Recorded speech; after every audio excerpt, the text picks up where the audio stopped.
So welcome to the Real Shit Podcast. Well, we don't just talk like fluff, we talk some real shit. So today we're going to be talking to Samson in regards to some cyberbullying sort of stuff, and bringing in some special guests in the midst of it. The situation at this hand is that we're going to sort of bring in some community support in regards to actually understanding that everyone is affected by the statistics of cyberbullying. Now, as the world becomes more and more digital, our lives are becoming more digital. The coronavirus pandemic has meant that we conduct a lot more business online and our daily existence over the internet ever before. In general, it obviously is a good thing because it means that we can do things more remotely. But however, with the case of most things, it's with the good that comes with the bad. And the internet use would be cyberbullying. So as the name suggests, cyberbullying is a digital space, such as phones, computers, tablets, etc. And in the areas of text messaging, social media forums, and online gaming and more. Even in 2021, bullying is still becoming a problem for most people. And 73% of students felt that they'd been bullied in a lifetime, and things like that. So one can argue that cyberbullying is more damaging than in traditional in-person bullying, but it can happen at any moment, any time, any day, if that makes sense.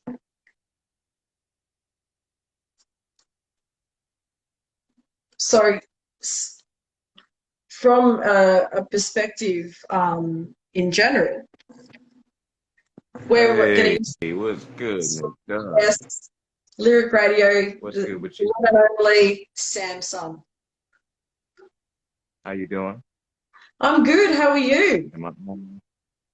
Okay. I'm good. Yep, up live from the States, like from my place to your place. This is my crib. It's probably because it's daylight and it's 1 o'clock in the afternoon here in Sydney, or obviously in that situation. But I'm looking at the statistics at the moment, and you and I, we're mates, we're the same age. So we grew up, without all this, we had a childhood where we didn't have the internet. So how do you find this cyberbullying? Have you ever been cyberbullied? What do you think about it? Well, simply, right, what I would say is, we went through it ourselves another way, though, right? So we seen it face to face, and then we were able to overcome it, because when it was face to face, the bully wasn't as strong, right? So what's happening? Well, they feel like they're more empowered because they're behind the keyboard talking that shit to me. You know what I'm saying? Or whoever. Yeah. So that snowballs into a disillusion of power, of bully power, in a way. You know what I'm saying? So they try to keep that same thing going, and it's pretty wrong. But we haven't had to deal with it the same way as our kids have to deal with it, or the kids out there have to deal with it now, because it's a different monster now, So, I'm just going to read some statistics for the people that are joining. It's that over 36, this is overall across from the UK, Australia, I've compiled some statistics in the UK, is overall 36.5% of people feel like they've been cyberbullied in their lifetime. And only 17.5% have reported happened at some point in the last 30 days. 60% of teenagers have experienced some form of cyberbullying, and obviously adults as well. And I think that myself, I touched on this last night, is that when I first started doing battle rap 10 years ago, which is a bit of a shock. Some of these battle rappers in the Australian hip hop community were telling me to kill myself. After I did a Cozzy battle, he was one of the dudes that was actually telling me that I was whack and go kill yourself, cunt, and calling me a slut. So this is the thing that, you know, that's a form of cyberbullying. And I'm not trying to put people on the bitch. I'm just trying to say that it affected me because I'm there as a 27-year-old. I'm 38 now, trying to make some moves in the hip hop game. Instead of trying to be supportive, you know, I got cyberbullied. I get it all the time. Well, let me say something. You kind of opened up a can of worms with it because I was thinking the same thing. So as far as rap goes, you know, there's different levels to it, right? So when we step, I do battle rap too, but I kind of stepped onto the side of being more of an artist because I was seeing it as evolutionary steps to my artistry. You know what I mean? I was starting out battling dudes on the corner, you know, and then they ended up moving to where I got to the studio and started to do stuff. Yeah. All those levels, I have seen bullying. I think when you think about the spirit of the competition of battle rap itself, it's always going to be something where somebody's going to come with some type of bully tactic, you know, and then it's going to be somebody that doesn't like you, or, you know, they really just genuinely feel like they want to be a bully. A lot of them hide behind that toughness, right? That tough persona that they made to be able to project that bully rap, right? I bet you, I'm saying this shit live. I don't know who the fuck that is, but I bet you that dude, whoever told you that shit, he would never tell me that shit, especially face to face. And he knows that, you know, we're going to have it out a certain way, right? So he wouldn't step past a certain level and do that to everybody. He picks and chooses, right? So that's why we say he's a bully in this situation. He doesn't bring it to just everybody that way. He's not equal opportunity, like, hey, any rapper can get it, fuck you, blah, blah, blah, blah, blah, right? He's picking who he thinks he can go at like that. You know? Hey, motherfuckers don't tell Samson shit. I'm gonna be like, okay, well, yo, hey, like I like to say, I'm a guy that goes at the bullies. I'll fight the bullies, you know, because I've been bullied enough, you know what I mean? And I'm not going to take that shit. So when we stepped into battle rap, it's like, well, let me try to use that energy that was coming at me with all that hate and repurpose it and channel it back out into these bars that I'm going at my opponent with. You know, battle rap and rap, this hip hop culture is a complicated thing. And, you know, it's like life is a complicated thing. It's not that simple. The thing is that, you know, obviously the statistics speak for itself. And I mean, there was a study which reported that cyberbullying in the United States, we're going to talk about the US because the prevalence based on various subgroups of trolls that will allow for the development of more targeted prevention. Like, what would you say to the viewers? Like, you know, I understand you and we're high up in the hip hop game, but for someone who's just obviously, you know, out there watching this, what advice can you give to someone who's experiencing cyberbullying? Well, you got to have thick skin in hip hop, number one, you know, like that's part of the game as far as the disses and everything else. Now, as far as battle rap goes, some of the fans are way more bullies than some of the artists. Like, I've seen some people booed out of rap because of some of the fans. And the fans don't know what the fuck this shit is. They don't know how it goes to sit there, you sit there crafting lines and you coming up with all this different stuff. For them to say, some shit is boring or to have a certain type of critique the whole way, without giving you a fair shot or a fair listen, it's a bully type of thing in a way. A lot of people have a certain kind of mentality.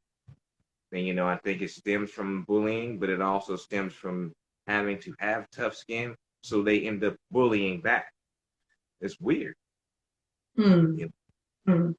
It's and I've done it, like I say, I've bullied a bully when it comes down to it. So I like to pick out the guys that are seeming like they're bullies and shit like that. They going, okay, I'm like, all right, let me show you a little something. And then I can step in with this mic swag and then come through and like, yo, let me flex on you real quick. But then they get pissed about that and they want to come and bully more. That's cool. So young dudes in the game, young women in the game, they just have to really, really have tough skin for anybody that's coming with anything and just really just turn that noise off.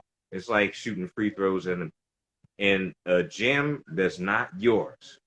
You are shooting free throws at a away court, and the whole crowd is against you, and you have to tune out all that shit, and just get through what you're trying to get through and stand on that.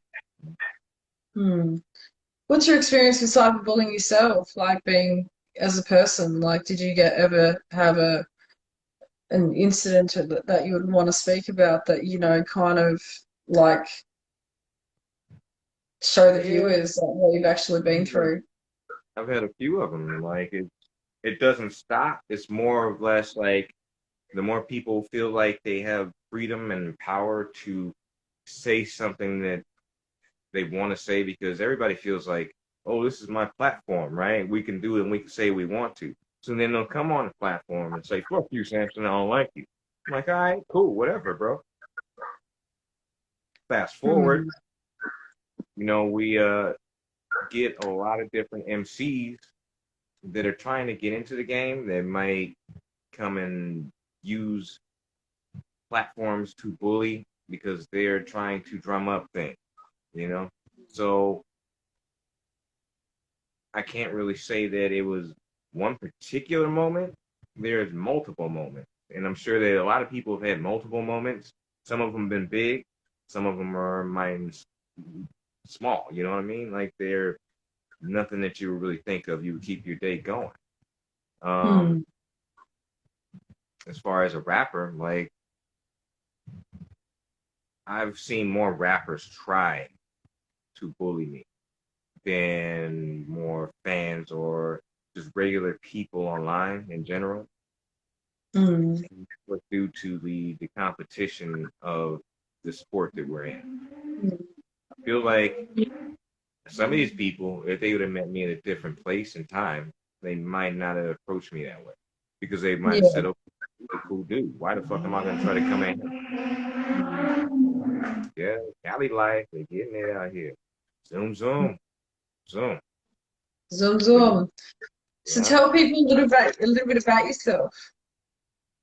Well, like I said, I'm an artist from the Midwest to the West, and I'm out here in Cali. I'm wearing a neutral shirt because out here in Cali, you will get messed with about what color you wear, right? So I'm all neutral.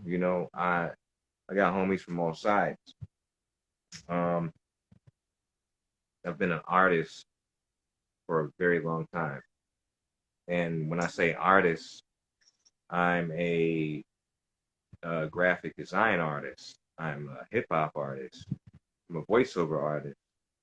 I do different things as far as art. I don't just limit my art, So that's why you got Lyrical Arts Radio, because, That's right. everything is an art. I started poetry when I was about 13. The first time I started really, I would say, I grabbed the mic and really started being an MC in front of a crowd was in about the third grade or something, So I was about 11, 10, so shout out to Compton. It was the first place I stepped on stage and grabbed the mic. And, I did narration. So it's always been coming with some kind of performance as a narrator, as a reader. Yeah. And as a performer. And hip hop has just always been in me since Sugar Hill. I'm born in the golden era, so that's in us. And we're born at a certain time frame of rap that we have all these different tools and styles at our disposal that the younger generation has, but they don't use. The older generation wants us to keep going on and carrying the torch with. You know what I mean? Yeah. Like DMX was fucking crazy if he could, and I wasn't doing the right shit, knowing that hey, I talked to you when we did this video. What are you doing? You need to be doing this and that. You need to be repping hip hop the right way. That's just how it is. DJ Trendsetter in the building. It was good. Yeah, I'm playing. Yeah. So with cyberbullying and things like that, I mean, actor Iris Ibra also announced ages ago that he was quitting social media because he found it's a breeding ground for negativity. Do you find that social media is a breeding ground for negativity? Yeah, but it could be a breeding ground for positivity too, right? It depends on the people that program the computer. Everybody's programming this internet. This thing we call the internet, everybody's programming it, but they just don't realize it. Everybody's putting in input and influence into this machine, and what's been coming out is all this shit that people have been putting into it. So you are what you eat, you are what you put into the body, right? So how can it not be good stuff going on? Because there's a lot of people with negative drama and issues. There's just a lot of stuff going on. And I understand it. It's like kick the dog syndrome. So, when a person gets mad at their dog, they get mad at stuff going on, they start kicking the dog. Same thing starts happening with online. You got people that'll be mad at what's going on in the outside world. Then they'll come into online world trying to control something because that's the only thing they can control is their fingers. So you got Twitter finger motherfuckers out there talking that bullshit to you or whatever it is, or they might jump on. I've had a guy, because I said, and I still stand by this, I said the Bulls are better than the Blazers. So this guy from Portland just hit me up out of nowhere and sent me a picture of him like he's gonna hit me. I'm like, what is that gonna do? Like, what does that do? And then he talked all this crazy shit. I'm like, I don't even know this guy. It was just funny. It was mad funny. It was so funny that I also had to show my daughter. I was like, look. And the reason why I showed her was because I was going to say, even though this is the example. This guy is doing all this, but this is how I'm going to respond to this guy doing all this. And that's actually some good things. But I just wanted to introduce the viewers. Welcome the best DJ on the planet, DJ Trendsetter, Samson. And blessings. Sending out invites. It was good. So we're talking about cyberbullying. Have you, what's your thoughts, Trendsetter, on the cyberbullying aspects? Like, have you ever experienced it, and what advice do you have for the viewers? Nah, I can't say I've actually experienced it. I can say people have attempted, but I snapped back. So I can't really say I've been a victim of cyberbullying. I look at any form of bullying as just bullying, period. And I kind of feel two ways about it. Part of me, the more mature side of me, I should say, the grown side of me, yeah, it's just petty. Like, just shouldn't even occur, period. Like, if you got to bully somebody, you honestly just showing the true insecurities about yourself when it comes to an individual. or group of individuals. Yeah. But at the same time, as far as applying that process as how it was when I was coming up, it was almost immediate. It was almost you. It was the true biological definition of the circle of life. Like, you knew where it stood. You thought you was Billy Badass at one point until you met Billy Badass. Right. Billy Badass whooped that ass, and then you realize, you know what? I'm dancing in PE. It kind of puts you in your place, and you. So to a degree, bullying was a necessity. Today, it's almost like everything else, oversaturated and done for no purpose. Right. You know. So I sympathize and empathize with those who have endured it, because I've even been bullied, but it was for me. You know, you got bullied. It was the person face to face, or a group of people face to face. It wasn't, you know, pull up. I'm like, pull up, dude. You in South Dakota? Pull up where? Like, I'm in Florida. How's going to happen? Right. That's what I was just talking about. So it's definitely not what it used to be. Like, nothing then makes sense of, hey, like, today you get in a beef with somebody for any reason, and next thing you know, guns is ablazing. Back in the day, you got in the beef with somebody, one of two things happen. You either whoop that ass, or you got your ass whooped. If you got your ass whooped, you went to the gym, kept that right up a little more, come back in a few weeks, try it again. But at the end of the day, you usually will walk away with a friend for life. Today, you get in the beef with somebody, you shoot somebody, 10 minutes later, you ain't got nobody to play with. Like, so it's just ass backwards with a lot of the crap that goes on today. It's a lot of nonsense. At the end of the day, honestly, if everybody just mind their goddamn business, there you go. That's your solution for world peace. Mind your goddamn business. If what an individual is doing is not affecting the roof over your head, the finances in your pocket, nor harming no child in front of you, mind your goddamn business. Right. Bullying wouldn't occur. None of that would occur. Right. Well, also, let me tell you something. They have taken the power away from a parent to be able to. And give me one moment. My audio cut out, so I'm gonna jump out, jump back in. Okay, cool. While we're waiting for DJ Trendsetter to come back in, is some of the statistics for you know, where the bullying actually happens is mostly on you know, Instagram. 48% of cyberbullying happens on platforms on Instagram. 48% is still a massive, big perspective. Now, you know, if anyone is experiencing cyberbullying, I will actually pin some numbers at the bottom in the comments. So, as Trendsetter, what were you saying? Oh, I'm back. Yeah, I can hear again.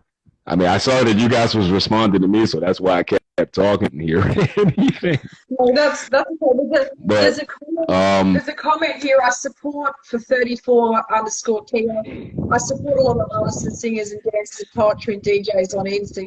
Well, look, word up, girl. You know what I mean? We support you. I think that as artists. Oh, that's Kia. Be more salute. She's from Baltimore. She promotes her ass off. So big shout out to Baltimore. Big show. My hometown. So man, and stuff. But yeah, as you were saying, Trendsetter? Yeah, so a lot of the things that occurred then that made sense had some form of purpose, even though that was how the madness of the science was. It still had a purpose. Today, none of it has purpose. People are just doing things just because they feel that it's a fad or it's a trend, or they trying to go viral. Like, I appreciate technology for what it is today, but I do not appreciate the overstimulus of what people use it for. Right. Like there's crazy videos that you can see of people doing shit in Chicago that's like why'd you do that, little nigga? Like, come on, bro. Like, please don't do that. Like, that's not how we need to do this. And like, I mean, it's not hard to become famous. Right.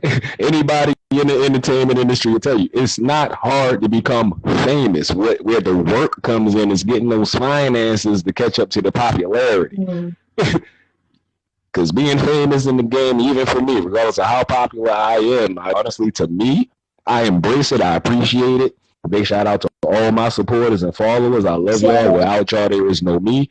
But at the end of the day, it's high school. It's like I'm just a popular kid in school. You know what I'm saying? And if you're not used to popularity, yeah, you can be blinded by it. But I'm used to popularity, so I move differently. I accept it. I embrace it. I try to be as humble as I can when maneuvering through all the things that get thrown my way. But it's not the end all be all. You know, everything has a time and a place. As long as you keep doing what you're doing, whether you're a DJ, an artist, promoter, backup dancer, backup vocalist, lead singer, your gift, hell, lighting and technician, all that, videography, photography. As long as you just keep doing what your passion is, you see what your outcome is, you know what that blueprint is for you. As long as you stick to it, it'll get there. Samson, I think we've got a question on the bottom from 34_Kia. Mental illness and depression is very real. What's your thoughts on that? It is very real. Like a lot of, I actually salute Kanye West for coming out and saying all the things that he's been saying about it, you know, but then let's talk about that. After let's talk about mental health then. Bring it on.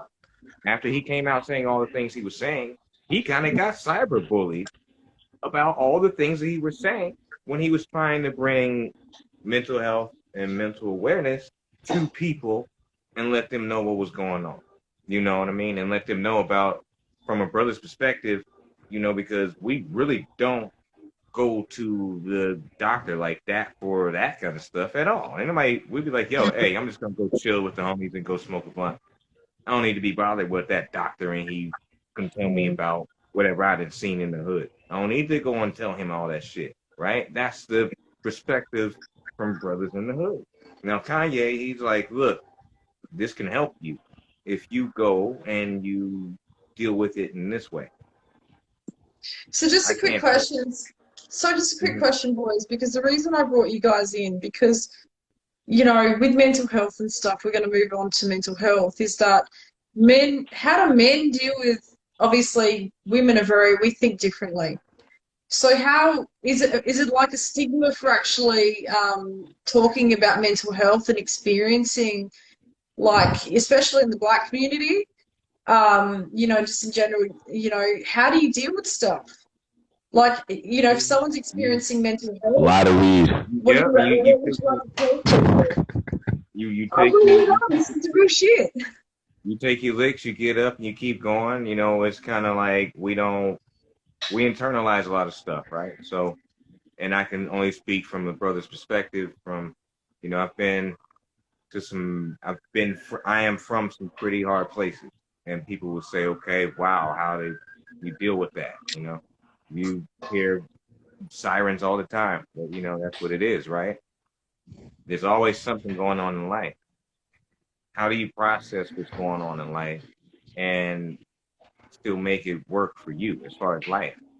You still got to keep moving, you know what I mean? And there's a lot more stuff that's happening to other people, even though we have all gone through these different things that could and does cause depressions and different thoughts to come about, right? But sometimes we go ahead and we go chill with the homies. Then there are people that are embracing the other side of it, the medical side, and going to talk to the psychologist and going to get the medicine and going to go get the help. So it's 50-50 at this point. Yeah. So what advice would you give dudes that are experiencing, like, you know, mental health and can't speak to their homies, like, you know, Princetta or, you know, Samson, what would you advise the viewers, like, about men's health in that regards, like from a mental health perspective? Well, I would say, number one, we don't have a period that recalibrates our chemistry. So sometimes we might need to have a pill that will recalibrate that. So that's not bad. That's not a thing that you should look at as a stigma that is a bad thing. But sometimes you don't need that. Sometimes you just need to go and get in touch with real reality, get offline, and stop looking at all the things that are making you depressed. Because a lot of things that's been going on online has been kind of like a psyop of every time I see some brother shot up or something like that. Now, we've always seen that. But now it's new to everybody across the world, everywhere, right? Because everybody has a camera. But we've always seen that. We've always had to deal with that. And now every time I see it on TV again, it's like, oh, well, I'm kind of over it. You know, I'm like, okay, well, here we go again. Here we go again. When we're going to stop that? Something else that ties into our mental health, too, because we keep seeing it. They're desensitized, you know? So I've been desensitized from a lot of hood shit because I've had to get strong. It's like building a callus. So, you know, you gotta, in a way, you know, you gotta pick up pick yourself up and build that callus. Also do what you have to do. Talk to a doctor. Talk to your brother. Number one, talk to your brother. Talk to your family. You know, if that yeah. So, Trinset, do you think a lot of men actually find it hard to talk about their emotions when it comes to mental health? Like if they've got a partner or they've just sort of like got a mate or a friend, like what would you like to advise like the viewers? Like is there something that, you know, men's health isn't exactly talked about? You know, it's kind of like, yeah, should be, it's like the Aussies, like, should be right, mate. Or the Americans go, nah, we're cool, man. So from a dude's perspective, like how would you like to say to people like to handle it?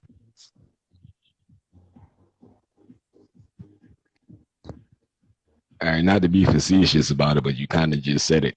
Handle it. Right. In order for, just like they say when you go to AA, NA, and all that other stuff, they say the first thing you have to do is acknowledge and accept that you have an issue.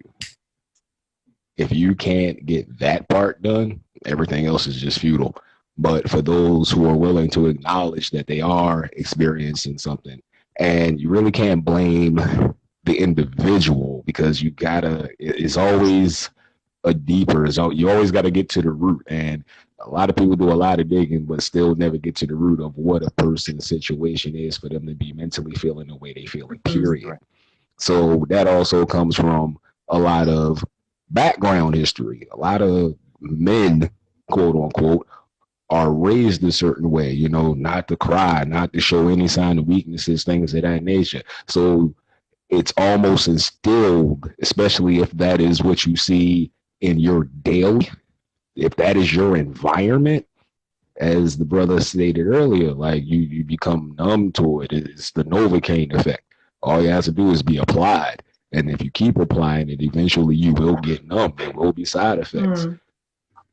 And the same thing, it truly go both ways. I mean, for those who literally grew up in the struggle, you're going to get that mental aspect because that's all you live. It's the struggle. Your every day is to get out of that.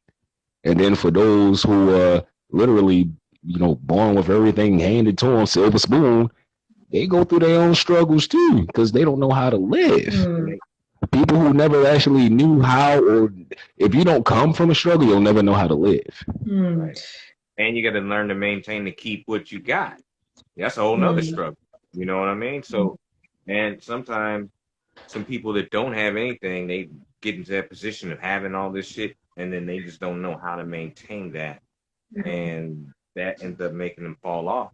There's a lot of NBA players that's lost like that. You know, a lot of sports people in general that have lost money or just lost themselves because of all that. Delonte West. So, you know, it's communication at the end of it. You have to be willing to communicate. You have to be willing to swallow your pride, your ego, and actually be able to open up. It don't have to be a relative. It don't even have to be a male counterpart. You get, as long as that individual finds somebody to, even if it's just for vent's sake, somebody that will lend an ear, that does wonders for people. You just have to be willing to listen. Sometimes it's not always about giving advice or trying to point somebody in a direction. Sometimes the simplest medication is just being the ear for somebody to vent. Yeah, that's so true. I mean, just to give you a quick, numbers and things like that, I'm going to give a couple of numbers for Mental Health America and also for Beyond Blue in Australia. So if you're someone who's in a crisis, please call 911. This applies in America. Or call 1-800-273-8255 to reach a 24-hour crisis line if you are experiencing mental health. In Australia, we have a service called Beyond Blue, which is 1300-224-636. So it enables you to give support, especially at the moment because Sydney is in a lockdown. So, Trendsetter, have you actually been in a situation where you've been I asked that question before, but have you ever helped someone who's been cyberbullied in the past? Has anyone come to you, and how did you deal with it? I can't really say anybody's actually came to me per se, specifically on being cyberbullied. What in the world? Hold on. Somebody's trying to call knowing I'm on live. That is hilarious.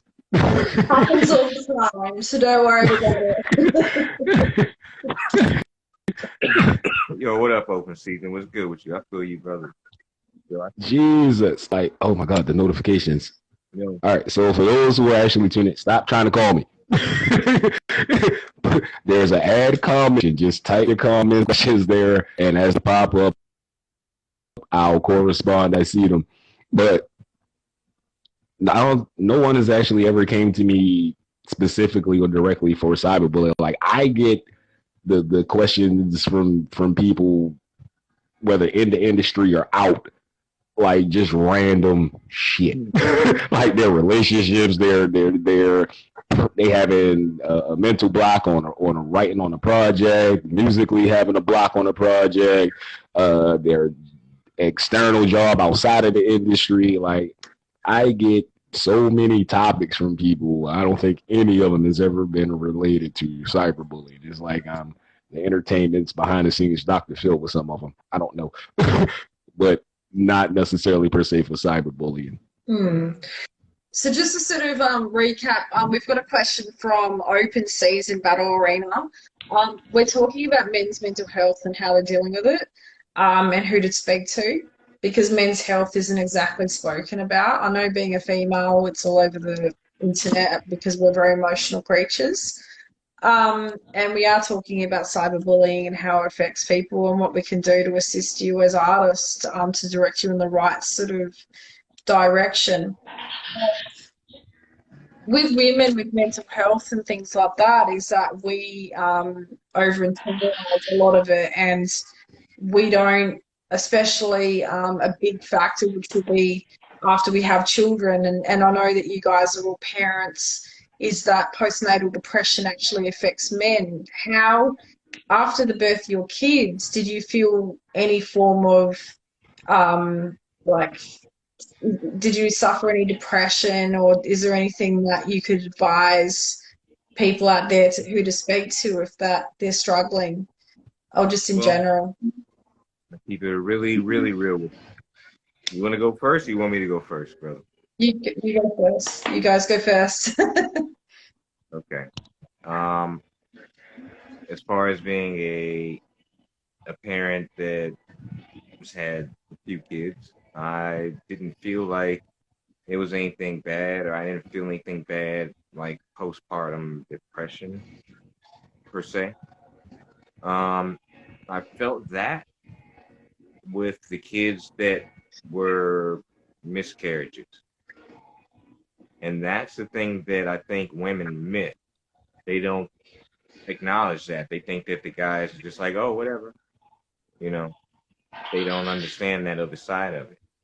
But I felt, I would probably say, some of the best joy in my life when my kids was born. You know, I was there. You know, I seen them be born.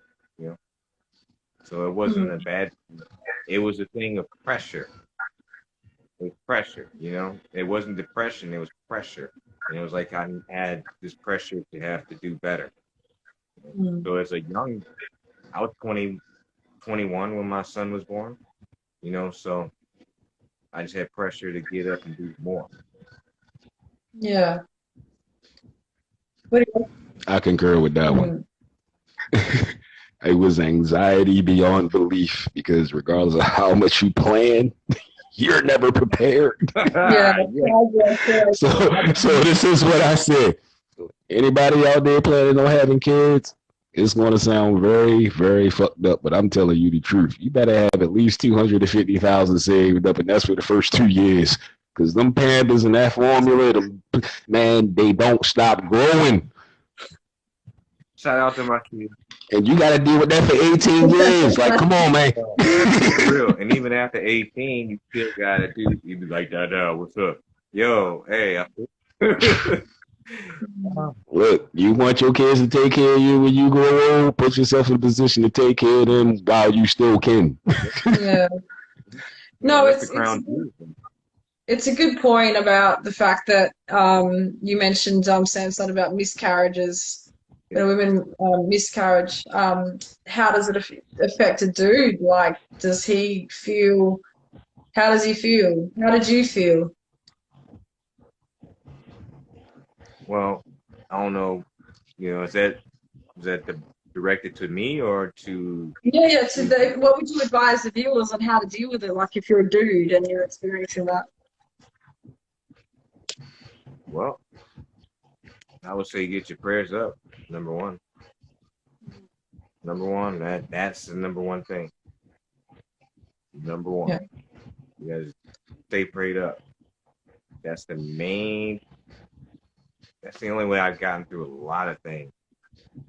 Even when my kids were being born, I remember praying, oh yeah, I hope everything is all good. I hope everything is cool. I hope everything works out. And there were times where it looked it was like it was a bad issue going to happen, but that's my miracle babies. So when it's supposed to happen. You know, it's not my timing all the time. I have a way to plan it, but we don't totally, like he said, we still can't plan it. We could plan it, but then there's so much unknown being a parent that, you know, you might not know how you feel. And I know that I felt bad about things, right? Because after that, right, when the miscarriage stuff happened, it was after I had my other kids. So you got to still be strong for your other kids. You still got to carry on. And you do feel bad about that. But like I said earlier, so many different things have happened. When you grow up hood like that, you get callous. You just try to deal with it in another way. Yeah, for sure. Priscilla, we're going to move on to some music stuff. We want to, you and Samson link up and do some music stuff, but do you want to tell the viewers about your show, to the ones that are new to your show? Okay. My phone is flew. You always want me to do that. You always want me to get my radio voice together. Okay, here we go. One time for the one time. Yes, it's your DJ's favorite DJ, DJ Trendsetter, in the building every Friday. 8 p.m. Central, 9 p.m. Eastern Standard. Chicago 77.3. Get in tune. We are accessible through Roku TV, Alexa, Google Play, Apple Play. And why is somebody still calling? Like, did y'all just not hear what I said? Did y'all not hear what I said? Why are y'all calling? You see me on live. Stop calling me. Like, stop. Stop. Wasn't on live when I answer. Stop. Like, it was like, oh, wow. Schedule an appointment. It's like, no, I'm not even going to go there. But yes, 77.3 every Friday. The Set Trends Radio Show is live, transclusively. So once again, Alexa, Roku TV, Google Play, Apple Play, the Chicago773radio.com website. We're also working on a few other platforms, but I can't speak on that right now. Sounds good. So yeah, definitely tune in. I can't really tell you what to expect when you tune into my show because I spin every damn thing. I'm probably the most eclectic show you'll hear on the air. So I will do everything from 90s hip hop, R&B, hell, I'll do country, classical. I don't care. If it make you dance, I'm spinning it. We'll definitely tune into, Trendsetter Show, guys. That's it for the Real Shit podcast for today. See, that's why I need y'all to stop calling me. It knocked out my sound. I'm hopping out. Be right back. Hopping out. Be right back. I was going to ask him a question. Because, he's from the city. I ain't know he's from the city. I ain't know he's from Chicago. I wanted to ask him who he thought. He's jumping back in. Go for it. I want to know who he thinks is the king of the Midwest as far as his battle rap shit. Is it Hitman or Calico? Ask him. We're going to go into battle rap talk. Trendsetter? Oh, boy. Let's talk battle rap. What up, yo? What up, man? What up? Yeah, here we go. Yo, PC, man. I didn't know you from the Midwest, too. I love that. That's my... No, I'm not from the Midwest. I represent Chicago 773. I'm not from the Midwest. I'm in Florida right now. That's all good. I'm in this game over 10 years. I can't travel everywhere. So you got to make it work. Oh, I know what that do. I know, man. For sure. So, did you catch the battle with Hitman and Calico? Or do you know how you feel about that? No, I did not. I missed that. Yeah, it just happened on the 10th. Max out too. Oh, somebody got to send me a link. We'll talk. I'll get you on that. Okay, so what was the question? Yeah, what was the question? Voice there right here, right? So ask me the question. I'm gonna check out the footage, and I'm gonna have an answer for you. I'm gonna send you a link to this right here. Okay. So I think what we'll do is we'll watch this battle, and we'll jump on within the next hour. What do you reckon? Let's watch this battle, guys. Hitman. Hold up! Don't they have a feature where you can share media now? It's gonna be a pay-per-view. That's a pay-per-view thing that they had going on. As far as the other one, though, like I was saying, that's some shit you can look at now on YouTube. Mm-hmm. Max Out was an event. Okay. But it was Hitman, Holla, and Calico, basically.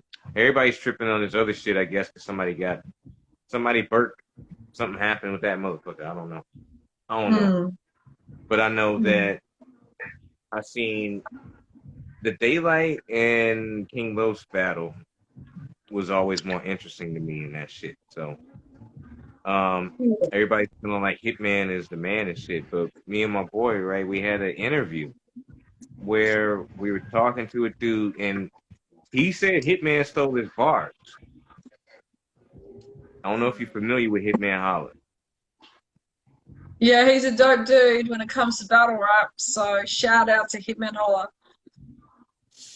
Yeah, shout out to Hitman. Well, you know what? Answers. I mean, did you take Lotto's verses, bro? That's what I want to know. I want to know because Lotto came on the show and said you took the bar, and he said Rosenberg Raw took his bar. So he's like, yo, it's this battle rap plagiarism going on. You know?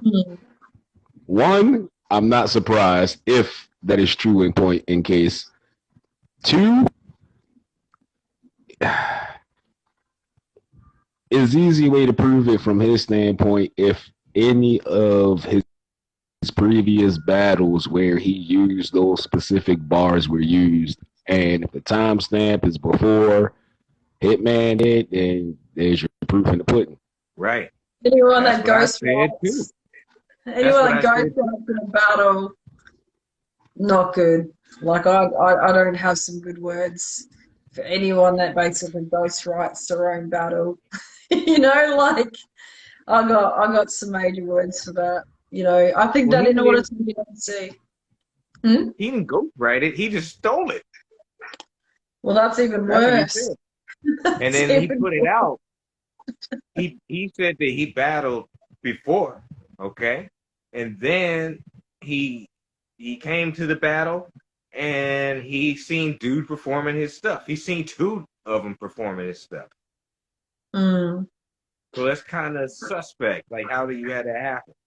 Okay, it might be a coincidence with one guy, but two battle rappers. They step up. Oh, see, somebody said the timestamp proves it. So exactly, the timestamp. If there's proof, then I mean he gonna have to take that L. I mean he got it. Even if he don't come forth, all somebody got to do, and that's like I said, that's I guess one of the benefits of this whole digital era, this whole technology era that we're in. Because if there is footage with that timestamp, all it takes is one person to put it out there, proper hashtags, tag the right people, and your proof is validated. Yeah. I feel sorry for his street cred after that, but well, look, people still co-sign 6ix9ine. And look at that. You know what I mean? I don't know if y'all know about 6ix9ine. You know about 6ix9ine over there in Australia, right? Yeah, we know all those guys and stuff. 6ix9ine, hang on a sec, open season, pin comment. The real ones, we don't really fuck with that now, okay? But we know that that's part of a planned machine, and people like that shit. It's the clout circus, like Denzel Curry was saying, right? Oh, we have someone that can verify. Pinned, tap me in, I'll explain it. Yep, that's true. Well, jump in, open season. Let's there's an icon. There's an icon. It's a little camera icon with a plus sign. Tap that. Yeah. So there's only 3 guests in your room. So what I'll do is I'm gonna watch this battle, and I'll see you boys in an hour. Because I need to watch this battle first. So it's Calico. Inbox me the link. All right, cool. Give me an hour. I'm going to put my headphones on, and I'm going to get some cup of tea, and I'm going to fucking watch this shit. All right. Sounds like a plan. Cool. We're going to talk some dirty battle shit. All right, see you in a minute. Real shit podcast. See you soon. All right. All right. Later.